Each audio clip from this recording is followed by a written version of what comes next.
Sa pool sa CCTV ang banggaan ng pick-up at kotse hanggang sa pagsalpok nito sa poste sa Kalasyaw, Pangasinan. Tunghayan sa report ni Russell Simorio ng GMA Regional TV 1 North Central, Luzon.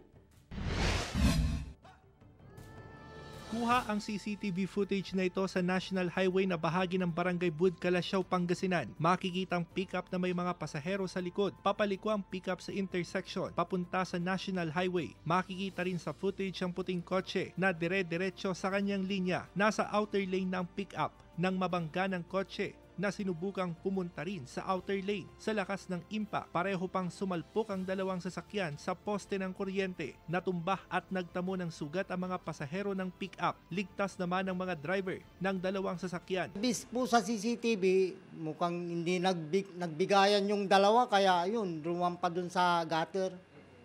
May mga sakay pa namang yung pick-up, mga tao. Oo, mukhang mabilis naman sila. Nagkaayos na sa pulisya ang mga sangkot sa aksidente. Napapadalas daw ang aksidente sa barangay, kaya pinaigting pa ang pag-iikot sa lugar. Halos gabi-gabi po ang ng tanod natin.